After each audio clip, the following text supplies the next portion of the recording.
Hello, F2 Fan 5000 here, and I'm going to talk about 2026 Indycar season. Now, I haven't covered that before, but the 2026 season, well, if I'm being honest, it should be fairly straightforward for Indycar, and I say that because there's not much change. There's no regulation change, there's no major overhaul of anything, and the driver lineups are pretty much standard as they were last year.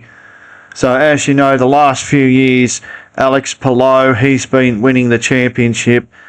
He's won the last three, and he won last year in very dominant fashion. This is Alex Palou, the Chip Ganassi driver. Now in IndyCar, Chip Ganassi's the best team, Penske's the best team, McLaren are up there. They're not quite the best team, as we found out in a little court case. Is there anyone in 2026 that can challenge Alex Palou for the title? Well, I'm struggling to see it. I'm struggling to see it because nothing's changed since last year, and most of the drivers that are in those competitive teams, they're a known quantity. These drivers are all a very known quantity. You know, Will Power, Scott Dixon, they're not getting any younger. You know, they're not like going to say, oh, well, now that I'm getting further on into my 40s, I think I'm going to find an extra couple of tenths so I can beat Palou. And a lot of the other drivers have been there for many years. So let's talk about some of the drivers that are in the top teams. So we're seeing David Malukas come in to Penske. Now, Penske's an interesting one because they struggled last year in 2025 to make an impression, and that's one thing I expect to see change. Is surely Penske going to be more competitive in 2026? I can't see how that team that is so highly rated, that is so critical for IndyCar, that's been dominating for many years, is going to be struggling again. And they've now got David Malukas. I think he's a good IndyCar driver, but he tends to go better on the ovals rather than on the street tracks. He did finish 7th at Road America, so we'll see. But I can't predict a world where David Malukas is going to beat Alex Palou. It just doesn't seem likely, but he definitely should be further up the grid. I don't really see him doing much different job to what Will Power did last season. Okay, Will didn't have a great season last year, but yeah, I just don't see it being a big upgrade. I don't see him being someone that's going to be winning a lot of races. Scott McLaughlin, I think, had an off season last year, so hopefully he can bounce back.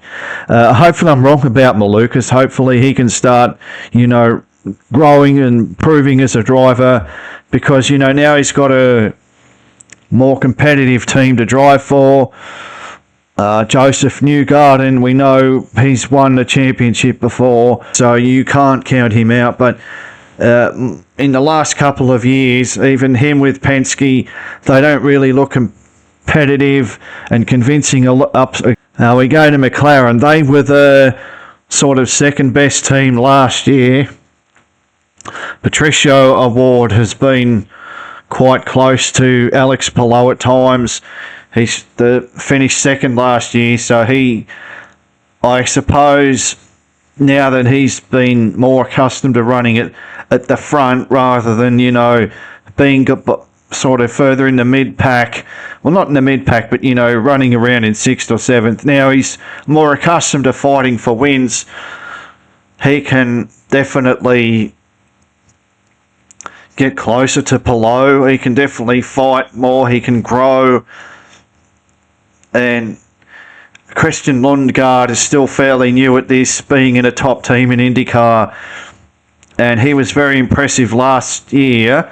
So I can only see him growing. So I can see that possibly the McLaren drivers are more of a threat this year to for the title, fighting for the title. These two are a bigger threat, I would say, this year because they've got more experience fighting at the sharp end. As for Andretti, which is another top team in IndyCar, though they haven't been that impressive in the last 5 years or so. But the thing is, they've got Will Power, Kyle Kirkwood and Marcus Ericsson. So I think Kirkwood is definitely a very strong driver and he can fight for wins, but I'm not sure he's going to fight for the championship. I'm not sure Andretti are quite there to fight for the championship. I'm sure Will Power can fight for wins, but I'm not sure he's going to be fighting for the championship. Can Marcus Ericsson turn around from the poor 2025 season? It's a little bit heartbreaking when he finished second in Indy 500, and he's crying after the race, and he got disqualified after that. You saw how much that podium meant to him. So hopefully things aren't as bad this year as they were last year. He can find his form again. Obviously, we're getting quite a strong grid at IndyCar at the moment, so he's going to have his work cut out for him. We need we don't want the 2018 Marcus Ericsson showing up. We need, him at his best form. I don't really see anyone taking the title from Palou, but there might be a surprise, probably from the McLaren team, probably from Lundgaard or Ward.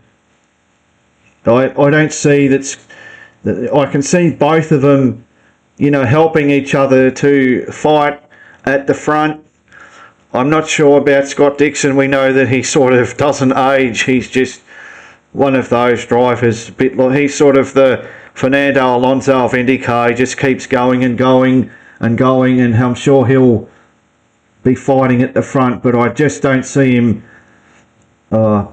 being, there's some really strong drivers now in IndyCar that just they're taking over. It's a bit of a changing of the guard moment.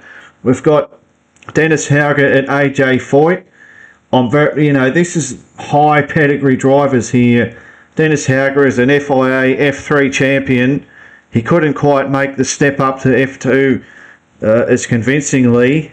So now, of course, we saw last year in Indy Next that he was very competitive over there in America. So I expect that he's going to and Hauger has a very interesting teammate now in Romain Grosjean. So not only is it interesting, but this Dale Coyne outfit is going to be very interesting with Hauger and Grosjean, just seeing how they get on. Of course, so Mick Schumacher driving for Rahal Letterman Lanigan Racing, and and I'm also very keen to see how Louis Foster gets on in his second season. It's a shame that we lost Jacob Abel, but hopefully Louis Foster can show that he has what it takes to remain in IndyCar rather than just dropping out. But to me, one of the most interesting drivers is Caio Collet. When I think about Caio Collet, I remember most that F3 race, that wet-dry race at Spa-Francorchamps back in 2023, that Paul Aron should have won, but Taylor Barnard did win. And it's just crazy how things work out. You think back then, Caio Collet was struggling, doing season after season in F3, didn't have the budget for F2. His career was on hold. Now he's in IndyCar, whereas Paul Aron is absolutely nowhere, and Taylor Barnard is in Formula E. But the thing is, I remember him in that race because he was the lead driver on the dry tyre. He was well ahead of Gabriel Bortoleto and and Leonardo Fornaroli, those sort of drivers who were, we've come to see at the front of F2, and Bortoleto is now in F1, and of all the drivers on the dry tyre, Yeah, he was racing through the pack.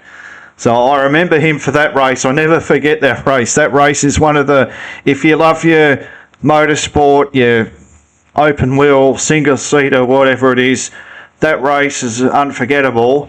So yeah, Car Colette, what I'm getting at is he's a very, very talented driver. Maybe his results in some of the, maybe his results don't always reflect that because he didn't always have the best team. Shank Racing, they got both their drivers into the top 10 in the championship last year, and hopefully they can do that again. Obviously a good driver pairing. Felix Rosenqvist, Overlook's driver in Europe. He's found a good home in IndyCar. Marcus Armstrong, similar story, though I'll probably rate Rosenqvist a bit higher. Obviously Armstrong is a bit further behind in his experience level, so it'll be interesting to see how they continue, if they can continue to improve, continue to fight for podiums. Junkos, Hollinger, Rinus VK, he can get a good result for the smaller teams. He's quite impressive at times. Stingray Rob, I'm not sure, but we'll see how he goes this year. Hopefully he can get more positive results. Ed Carpenter Racing, Christian Rasmussen won one of the races last year. Feisty driver, on the improve. Sometimes these drivers just need some time and you start seeing the value of them. Alex Rossi is one of the now veterans of the sport. Some drivers we kind of expect to struggle, like Kiffin Simpson, though, of course, driving for Chip Ganassi, you can expect he'll get a couple of good results. He did get a podium last year. Santino Ferrucci, he got a great podium last year as well. So these drivers are continuing in the series. Hopefully we can see more of them coming at the front more often, making the series more of a competition. But the driver I really want to talk about is Nolan Siegel, because he struggled last year to make an impression at McLaren. And Nolan Siegel's best finish was an 8th place, and he finished behind Callum Ilott in the Prema in the standings. That's quite a statistic, and I really want to see how Siegel gets on, because he seemed like a bit of a, what can I say, he seemed a really hyped young wonder kid, an Antonelli type driver, came in, took that seat off Teo Pourchaire, and I know money was a big contributing factor, but he was highly rated. He was winning a lot of races in Indy Next, and last year, 2025, was very, very disappointing. That McLaren seat might become the big domino in the 2027 driver market for IndyCar, and so there's a lot of interesting storylines, but I don't think the pecking order will change much from last year. Most of the driver lineups have stabilised, especially at the top teams, although we've seen the Will Power move, we've seen the David Malukas move. I don't think it changes that much, really. It's sort of still much going to be the same pecking order, although I expect Penske to rebound from last year. And yeah, let's see how Alex Palou goes. I mean, what are his... what's his motivation level like? Is he going to be really motivated? I'm going to win another race, another title, another race. Can he keep going? Can he keep performing at that really consistently high level? I don't see why not, but let's just see. Doesn't happen that often in IndyCar that someone's going to dominate for year after year. But as I said, nothing's changed since last year, or nothing obvious has changed since last year. So I don't see why the pecking order should change. But hopefully we get some really exciting racing.